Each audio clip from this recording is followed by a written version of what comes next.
Financial literacy is the possession of the set of skills and knowledge that allows an individual to make informed and effective decisions with all of their financial resources. Raising interest in personal finance is now a focus of state-run programs in countries including Australia, Canada, Japan, the United States, and the United Kingdom. Understanding basic financial concepts allows people to know how to navigate in the financial system. People with appropriate financial literacy training make better financial decisions and manage money better than those without such training.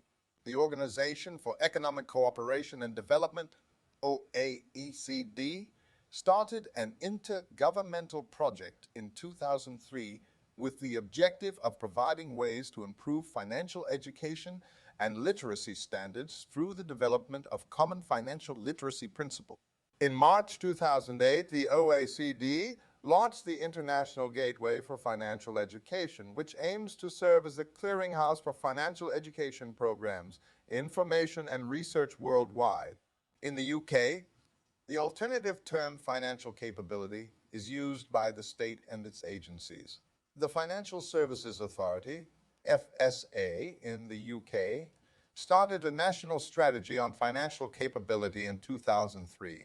The U.S. government established its Financial Literacy and Education Commission in 2003.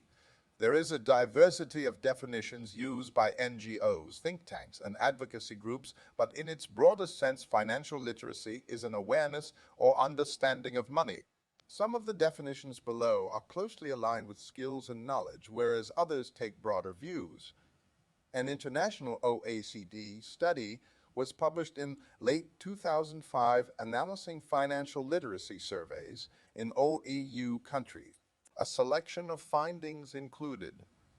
Yet it is encouraging that the few financial education programs which have been evaluated have been found to be reasonably effective. Research in the U.S. shows that workers increase their participation in 401k plans, a type of retirement plan with special tax advantages which allows employees to save and invest for their own retirement. When employers offer financial education programs, whether in the form of brochures or seminars, however, academic analyses of financial education have found no evidence of measurable success at improving participants' financial well-being. According to 2014 Asian Development Bank survey, more Mongolians have expanded their financial options and, for instance, now compare the interest rates of loans and savings services through the successful launch of the TV drama with focus on the fiscal literacy of poor and non-poor vulnerable households. Given that 80% of Mongolians cited TV as their main source of information, TV serial dramas were identified as the most effective vehicle for messages on financial literacy. A survey of women consumers across Asia, Pacific, Middle East, Africa, APME, comprises basic money management, financial planning, and investment. In 2006, Canadian securities regulators commissioned 2 national investor surveys to gauge people's knowledge and experience with investments and fraud. The results from both studies demonstrated there is a need better to educate and inform investors about capital markets and investment fraud. Education in this area is particularly important as investors take on more risk and responsibility of managing their retirement savings, and a large baby boomer population enters the retirement years across North America. In 2005, the British Columbia Securities Commission, BCSC, funded the Iran mortgage study. It was the first systematic study of a single investment fraud, focusing on more than 2,200 Iran mortgage investors.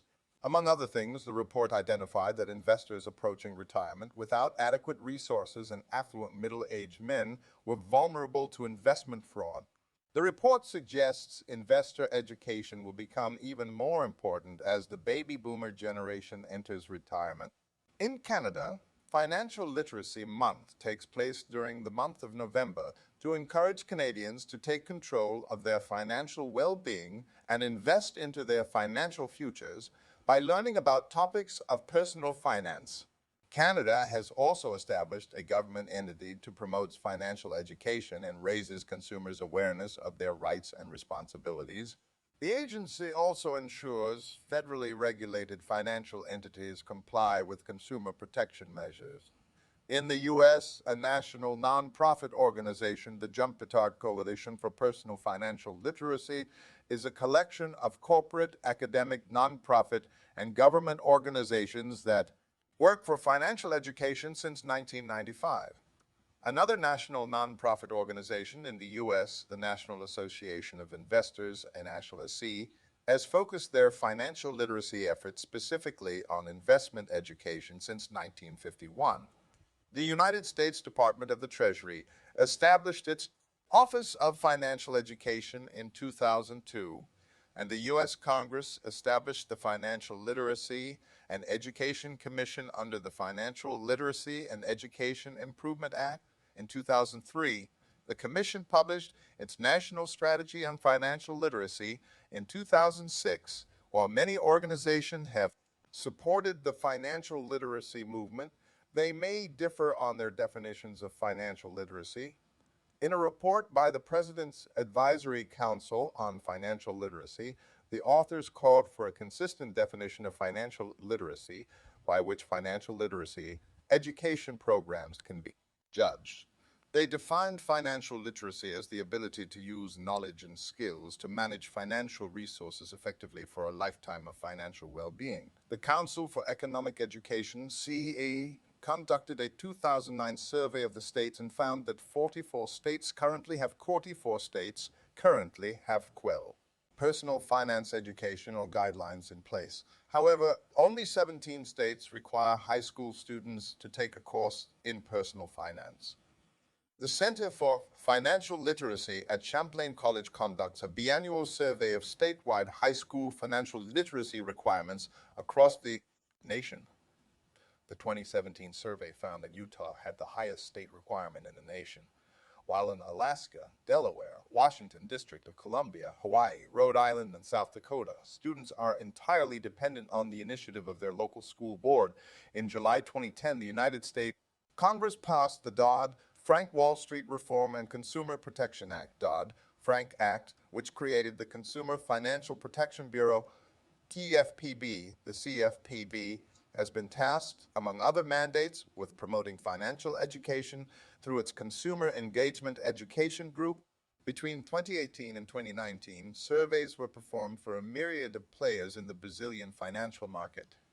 Among them, the three stock exchange, AMBIIO, CVMI, Alimo Institute. Following these surveys, Brazil defined action plans, the national strategy about financial education.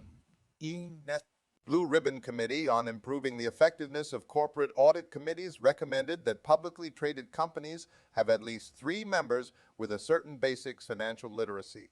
Such literacy signifies the ability to read and understand fundamental financial statements, including a company's balance sheet, income statement, and cash flow statement. Academic researchers have explored the relationship between financial literacy and accounting literacy In this context, Roman L. Will defines financial literacy as the ability to understand the important accounting judgments management makes, why management makes them, and how management can use those judgments to manipulate financial statements. Some financial literacy researchers have raised questions about the political character of financial literacy education, arguing that it justifies the shifting of greater financial risk, tuition fees, pensions, healthcare costs, etc., to individuals from corporations and governments. Many of these researchers argue for a financial literacy education that is more critically oriented and broader in focus. An education that helps individuals better understand systemic injustice and social exclusion rather than one which understands financial failure as an individual problem and the character of financial risk as a political. Many of these researchers work within social justice, critical pedagogy, feminist, and critical race theory paradigms. Thank you for watching. Don't forget to please like and subscribe. If you have a topic you would like to suggest, leave a comment.